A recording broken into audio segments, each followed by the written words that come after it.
In November, Rebecca Vitsmun invited me to a party, brought me to a party, hugged me at a party, and then when I touched her on the back in an effort to offer help, she alleged that that party, that touch, was assault, and sexual assault, in fact, and she used it to launch a campaign to get me removed from my job successfully. And that was not the only thing that she did. She also filed a restraining order against me as a part of this campaign that she launched. She filed actual police charges and filed a restraining order against me. And this is a recording of the restraining order hearing. This is the first time that I have been able to actually stand in front of a judge and plead my case with yet another bogus Me Too allegation. This is the third bogus Me Too allegation to hit me, and you know what? I'm not impressed. I hope you guys, I hope everybody listens to this. I hope everybody, I'm just gonna let you listen to it. Just bear in mind that when she outed this touch to the world, she didn't mention that she was my friend. She didn't mention that we were friends for months or that she had brought me to the party. She just said, David Silverman creepy touched me at a party. David Silverman touched her on the back to ask if he could help her. There was nothing creepy about it. It was a benevolent, kind touch between friends at a party. And this is what happened. And so here's the recording. I'll come in. Now I've got a bunch of things interspersed in here so that you can see some video, some things that you can see while the recording is happening, and I'll be jumping in along the way to just give my commentary. Enjoy. And he said, "Oh, is there anything I could do for you because you're hurt or whatever, whatever that was." And then you were like, "Oh, no, I'm just gonna get my shoes out from under here," and you turn around. And then it was like his hands went from like one fell to his side, but the other one like kind of brushed my back. Brushed against her back. Yeah, like my lower back. Like her lower back. And that's when I could see a reaction on her face where she's like, "Oh, what the fuck?"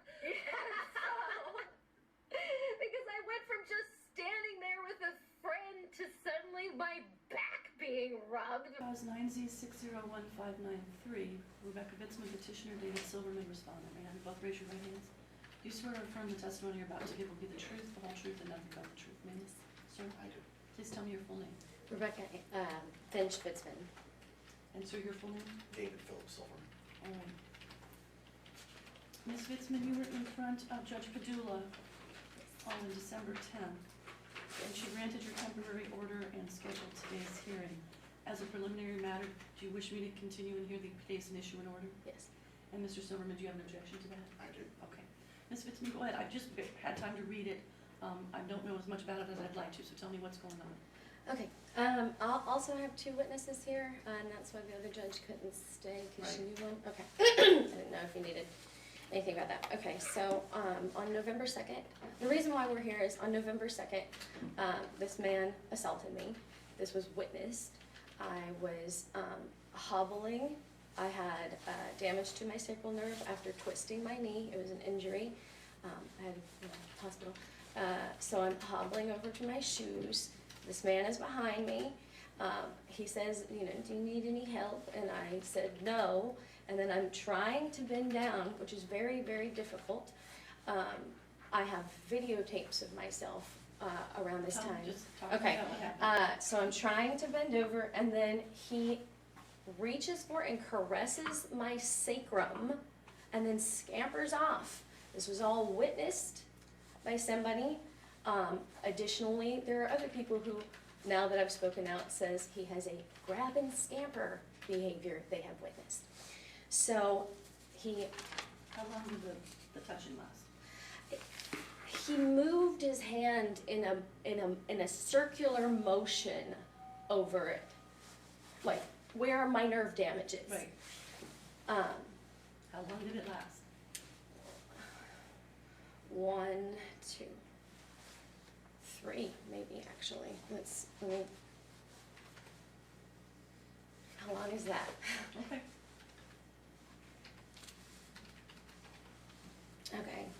So, okay, so I was, assaulted at this party. Over my sacral nerve damage, I was already in severe pain. We were walking to the back porch after I had vocally told everybody, I need to go to the back porch because I'm in pain, I need to smoke weed, I'm hurting really badly. Additionally, whenever he entered the party, he came over to give me a hug and he squeezed me really hard despite me being in obvious physical pain. And I went, ah, like that. And I said that hurt and that I wasn't going to be hugging anybody else for the rest of the party. And so then my arms are pressed into my rib cage from this point forward for the rest of the night.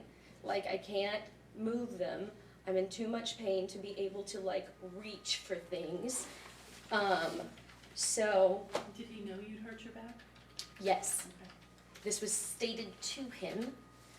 When he hugged me, I even was like, ow, my back is in pain. And then he sat down. Before he hugged you, did he know? No, he did not know before he hugged me not to squeeze my back because I had a knee brace on. There's no, he doesn't know that my back is an issue. But now he knows my back is an issue because I say, ah, my back. And then I start talking about my back. And the reason I'm going to the porch is because of my back. So I'm hobbling in front of this dude. And then he asks me if I need help. And then he engages in his grab and scamper, which was witnessed. I have text. I understand that. It Okay. was witnessed. Okay, I have text in Let which, me ask you a question. yeah. So he didn't know not to hug you. When you said, ow, that hurts, or whatever you said, did he immediately let go? He stopped. Okay. Yeah, he stopped, definitely. So I have spoken out a lot. I have an index full of women where he's, engaged in all types of behavior. So the reason why I'm here, though, is he connected me to these two women that he publicly talks about all the time.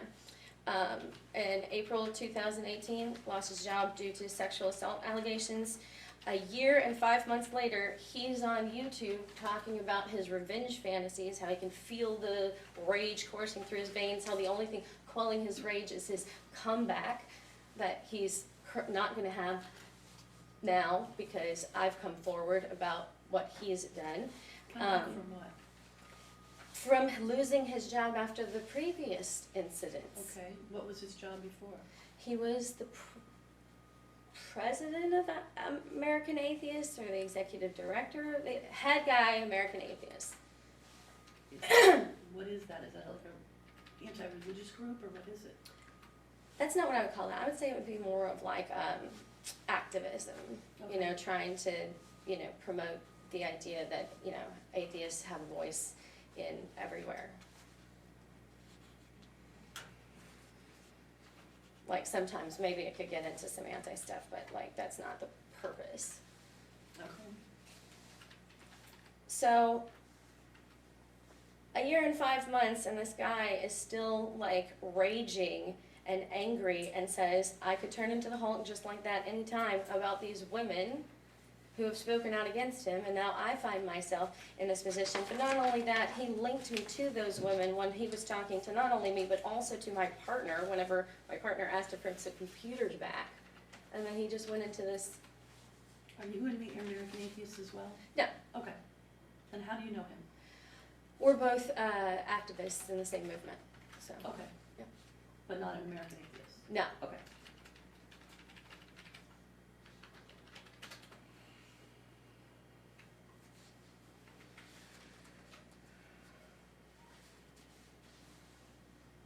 Okay, so what else has he done since he, tell me about when all these texts came in. Okay, so we'll start with, immediately I had to say something because it was immediately he's gonna know.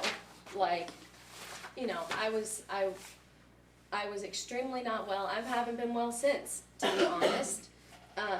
And so I told him immediately. Then he sent won't happen again. And then I have to process what that means. So I start recording audio where I'm trying to figure out what do I do here? What do I do? And it's no. The ease at which he was all I'm gonna just rub your sacrum, woman who I've met a couple times in my life. Like, no, that's no, something's wrong here. So he was already scheduled to come. I have a podcast with, Come where? I'm sorry? Come where? We were trying to schedule him to talk on our podcast because we do a podcast and we were gonna do an episode that involved him, but had to do with like cancel culture and how people, like they don't treat people like that need help and everything like that. Like we generally don't like punitive systems and stuff like that. So we're trying to talk to him about that, but then it's like, okay, well, our podcast is on 5 things. It's safety, identity, autonomy, connection, and growth. And so we're like, okay, so obviously identity, there's no way we're going to talk to this man without discussing exactly what is true. Period. We thought, okay, we'll Skype this guy and see what he's going to say, or whatever. And so then he starts on all this stuff immediately. He's, this is the 7th, so this is 5 days after the incident. He feels guilt. Let's see, he immediately tries to turn it around that somehow him reaching out and caressing my sacrum is somehow not just like a whole him problem.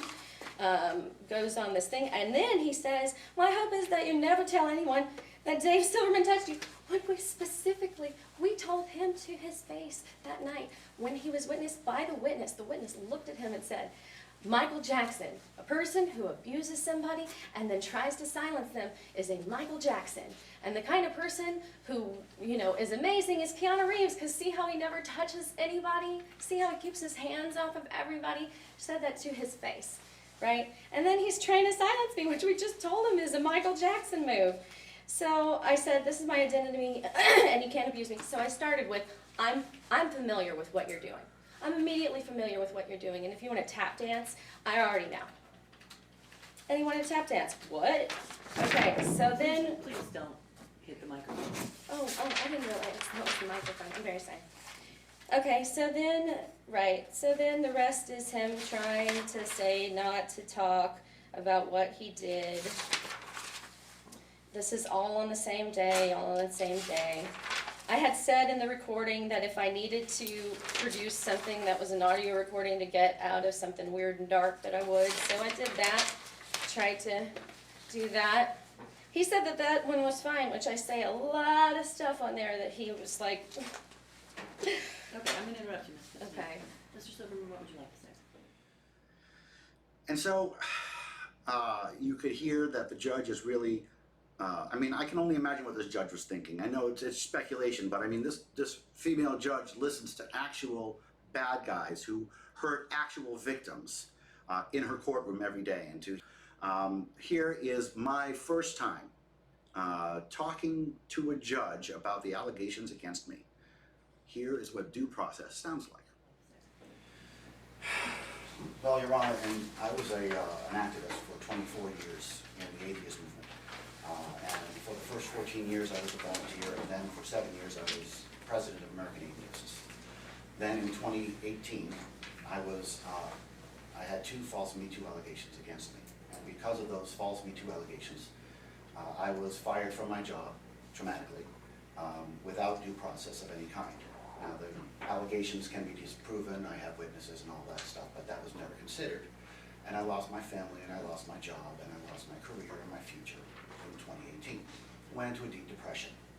Right after that, I came to Seattle, and Rebecca Vitsmun, who was a much more minor player in the movement, but who knew who I was, and I knew who she was, friended me. This was about June of 19. And we became friends, and we began to actually co-counsel each other. She was a person who was well-versed in trauma, and I was in a state of just coming out of a really deep trauma. So we spent some time getting to know each other. I went to her house several times. She counseled me. I have in my exhibit packet handouts that she gave me while I was at her house among the cat valley. Just giving me counseling, helping me through my trauma. And as I was coming out of this depression, She and I became good friends, fairly good friends. Her husband lent me 2 computers to help me through my tough time because I was unemployed. It's very hard to be employed when you have Metoo allegations against you. They were kind to me. And at one point she invited me to her party, to her friend's party. Callie is her friend. Callie is also her podcast partner. And Callie is also in the movement, although I didn't know her at all, but she knew me. Callie invited me to Callie's party at Callie's house. I originally said, well, that's really great, because I hadn't been to a party since I had taken such a huge fall. But I really didn't want to go because it was in Tacoma and I live in Seattle. They responded, please come, we want you to come. Take the bus down, we'll even drive you back if you come to this party. Okay, great. So I have friends, they're bringing me to a party. It's going to be my first party after my big fall. Let's go to a party. I go to the party, I walk into the party, Nathan picks me up from the bus stop. Rebecca's already at the party when I get there. I get to the party, Rebecca is sitting on the couch. She's got her leg up. She said, I walk over to her, she says something along the lines of, I won't stand up for everybody, but I'm going to stand up for you to hug you. And she stood up and she threw her arms around me, did not ask my permission to hug me. She told me she was going to hug me, she announced it. She threw her arms around me and I hugged her. I don't recall her telling me that I had hurt her. And then the party began. The party was fun. There were about 10 people at the party. At one point, we were going to go out back to smoke a little marijuana. And I was behind Rebecca, and Rebecca was talking to Callie, and we were walking towards the backyard. And Rebecca was obviously trying to pick her shoes, but she was not succeeding. She was not bent over, she was about to bend over. And I went up behind her, my friend who brought me to the party, who I'd known for several months. I touched her on the back and I said, is there anything I can do to help? She said, no. I said, okay. And that was the end of the incident. Then we went out back, we smoked weed, we stayed at the party, there was no sign of any sort of trauma. After the party, we stayed at the party for another couple hours. After the party, we drove back, we dropped Rebecca off, Rebecca said nothing. Then Nathan, her husband, drove me all the way back to Seattle. We talked about a lot of stuff, but we didn't talk about any sort of trauma or anything like this. And we were going to go to Humpfest the next week. They had invited me to Humpfest, which is a porn exhibit. And I basically said, okay, see you next week. And they dropped me off. A couple days later, Nathan told me that I found out that there had been some sort of a triggering from the back touch, or so she said. I apologized profusely, assured her it would never happen again. This is in her exhibit. And she said, okay, I'll see you Wednesday for Humpfest. And that, I thought, was the end of it. We had, then she said she wanted to bring me on her podcast. And, you know, I had just come off from 2 Metoo allegations. She knew all about what had happened to me. She knew all about the false allegations. And I said I really didn't want to.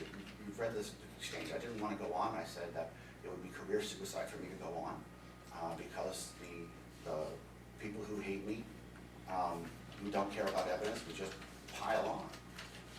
And she said, okay, well, I'll do a podcast without you then. And I said, okay, please do a podcast without me. And she let me listen to it, and I thought it was fine. She talked about the incident, didn't mention my name. She told me in the statement, in her statement, she wrote, she doesn't out people, she doesn't say people's names unless they want to come on. I said, fine.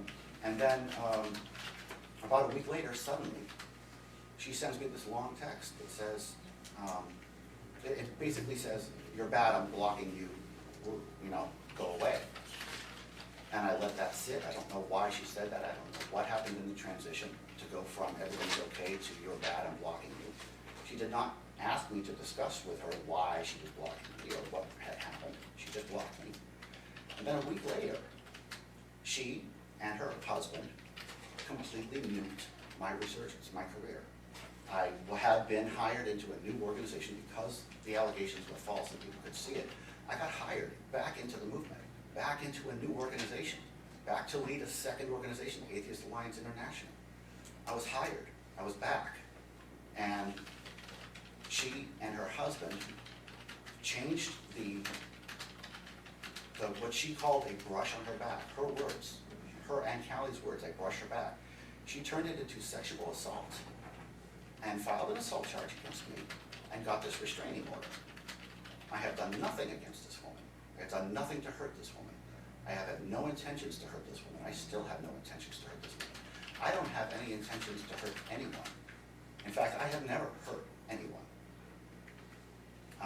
People, I don't know why I have been selected by certain group of people to be hated on and to be talked about, but I've never committed assault to anyone, and I have no intentions of doing it here. I'm a gentle man, and all I want is to have my life back after it was destroyed by people who lied. And I had a friend who was my confidant, who then turned an innocuous touch into sexual assault to destroy me. And as soon as she did that, she made a whole lot of friends on Facebook. She took my confidential communications that I had with her about my own fragility, which is you sit in front of you, and my frustration when I found out that she had betrayed me to her husband. And she put it out on the web, and she started a campaign to get me fired from my job, and she succeeded. And I had to resign from my position because I touched my friend on the back to ask if she was okay and if there was anything I could do. And she turned it into sexual assault. And then she made podcast after podcast about David Silverman being so bad. One of the podcasts is named David Silverman Touched Me Without Permission. That's the title of her podcast. She really wanted me to be on that podcast, and when I wouldn't go on, she did it without me, but then that wasn't enough for her. She decided that the apology that I gave to her was too personal. Her words in her recording. My apology to her was too personal. And she was afraid that I wouldn't go around touching the backs of other women. So instead of saying, hey Dave, my friend, who I've known for months, who I've counseled for months, I'm just concerned that you might go around touching other women's backs. Instead of doing that, she nuked me. She destroyed my career again. And she did it with malice. She did it with ferocity. And then she got this restraining order. And the reason I'm here, Your Honor, is because I don't want any of this on my record. I'm a man of peace. I'm trying to have my life. I'm trying to have my job. I touched my friend on the back to offer help, to be kind. And Tell me about this statement. Let me find it again. which one? I'll tell you in a second.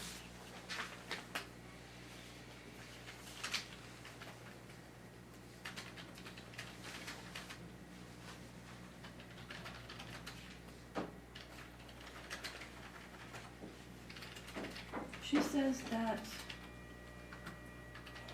you did a YouTube video, and in it you stated, I have a rage in my veins that I'm quelling. I'm trying to reason it out, but I live with it. I can feel it right now. I'm trying to not let it consume me.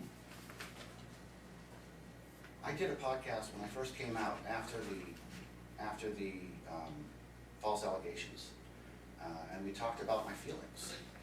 I have never made a threat to anyone. That was 6-7 months ago now.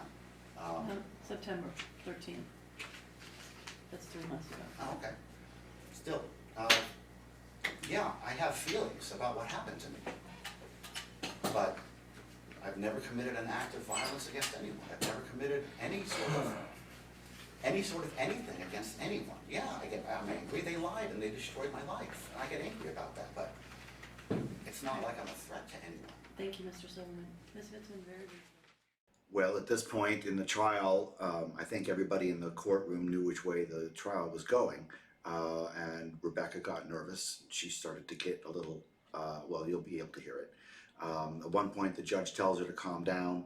At one point, she admits to hugging me without asking, and she also admits to a 3.5-hour session, which, frankly, I found valuable.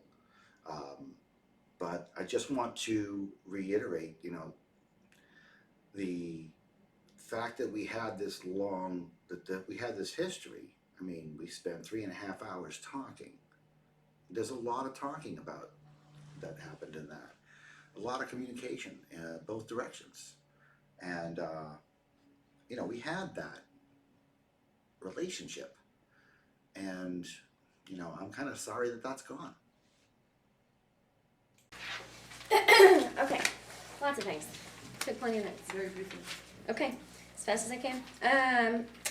He claims that the things are false, but he links me to them, and I know what happened to me, and so the fact that he's linking them to somebody who he caressed, that's problematic, isn't it? It's problematic for him to be linking me to something that he claims is false, even though my thing is true.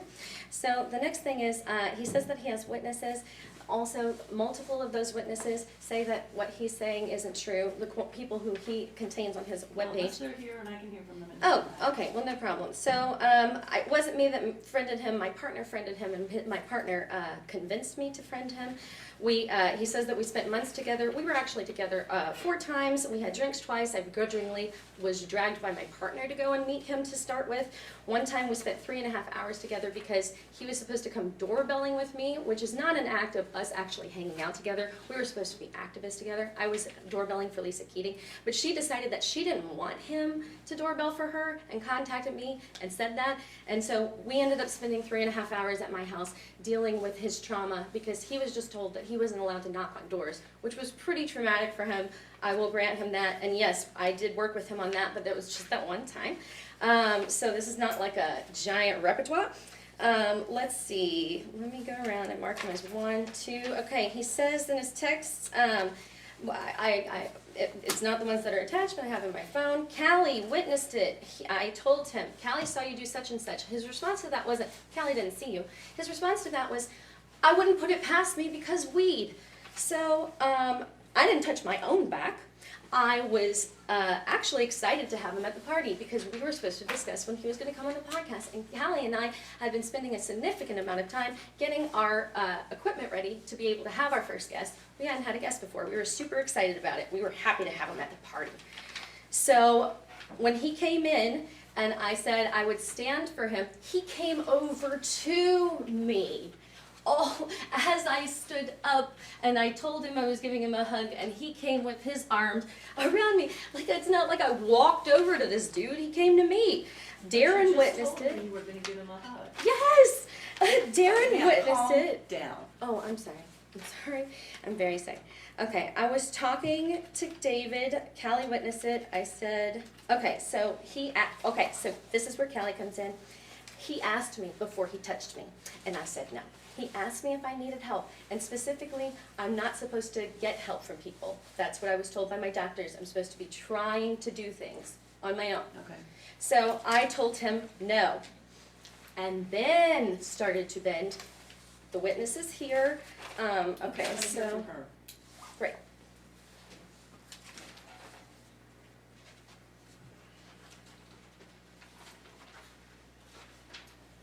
Raise your right hand. Do you swear or affirm the testimony you're about to give will be the truth, the whole truth, and nothing but the truth? I do. Tell me your full name and spell it. My legal name is Connie K.O.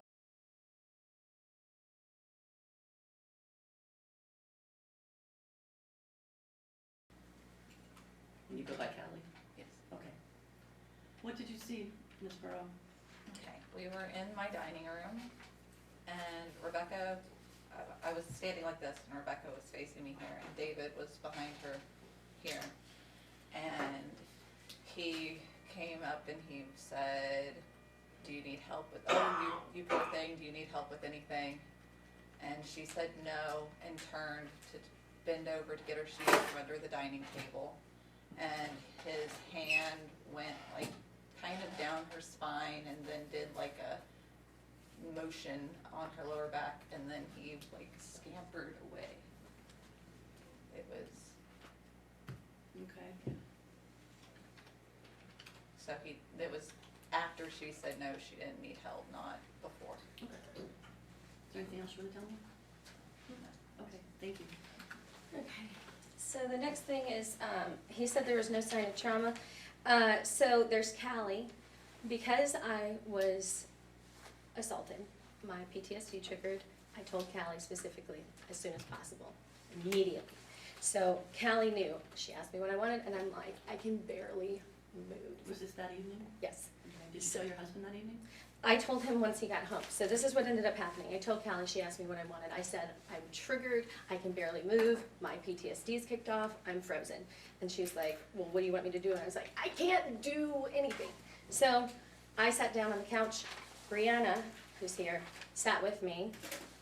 Most of the night, there were other times whenever like other things would happen. Like I wanted to go to the kitchen once. So I asked this military guy to escort me because I didn't want to go to the kitchen alone.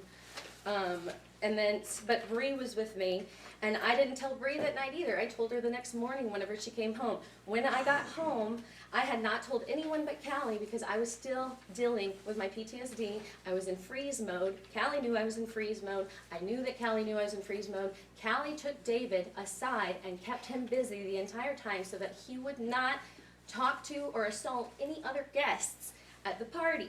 So Callie was taking care, like babysitting this one, while I was with Brianna, and I was not telling Brianna, I was talking to her about the pain that I was in. So I spent most of the night focused on my pain. It's my turn. It's Okay. my turn.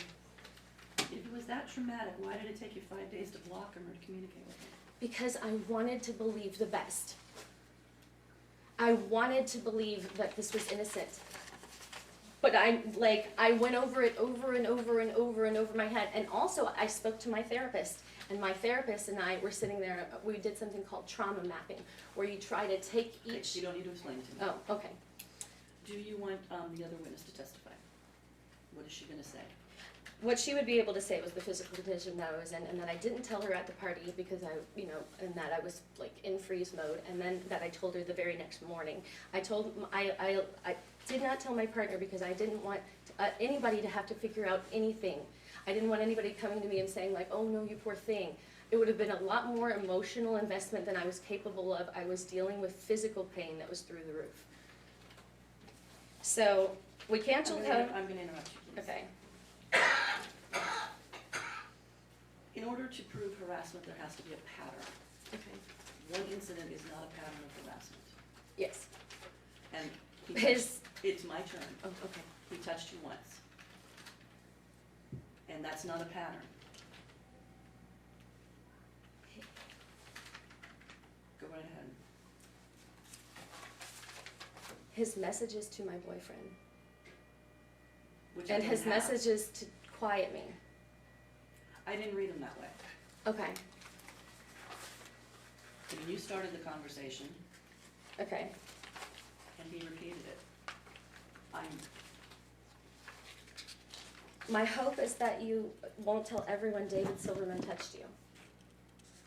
How is And- that harassing? He's trying to tell me that I can't tell people what he did. I don't think he said that. Okay, let me look at the other ones. Please don't ruin my life as though me speaking out about what he actually did to me is ruining his life. He had gone through having his career ruined 2 years ago, or a year and a half ago. He's been sexually assaulting women left and right. I have an inbox full of women. Come on, both of you. Okay. I'm denying the petition. Okay. There has not been a preponderance of evidence that establishes a pattern of harassment. You're both gonna take your instructions from the deputy at this point. I just did. Well, that was the end of that trial, but it's not the end for me. Rebecca pressed charges with the police, too. I've never had any charges pressed against me. I'm 53 years old, and I've never actually done anything to get charges pressed against me, but now they are. The police said to me, the policeman who called me said to me, his own words, he didn't think I'd done anything wrong. That's because I didn't do anything wrong. And I how are we supposed to believe all women if women lie and nobody calls them on it when they do? How are we supposed to trust Metoo if Metoo is containing this kind of abuse? Metoo is great when it's about taking down bad men. But when it's just about taking down men you don't like or men you want to take down, it becomes toxic, it becomes horrible, and it becomes something to defeat. And it's my hope that with this video, we can see what we need to defeat. I've said many times that believers in a religion are not bad, they're just victims. The people walking down the streets of Paris shooting children thought they were doing good. And I'm pretty sure that's what we've got here. I mean, I don't believe Rebecca is evil. I believe she is injured by this wokest pseudo-religion that is taking over our country. It acts and looks exactly like a religion, except it doesn't have a God, and it is getting some good people to do some real bad things. And so I hope that the feminist movement will stop pretending that this is rare and not happening, because it is not rare. It's not rare. It's happened to me 3 times. It's not rare. And we have to deal with the facts, and we have to deal with the reality that women can and will, some women can and will abuse the system. And it's not okay. False allegations are crimes, and they have real victims. And one of the victims in crimes like this is the relationship between men and women.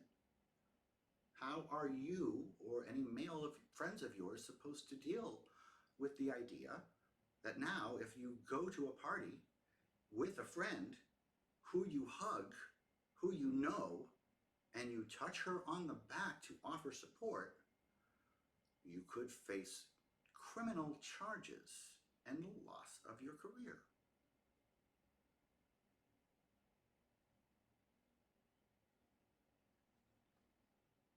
Have a nice day.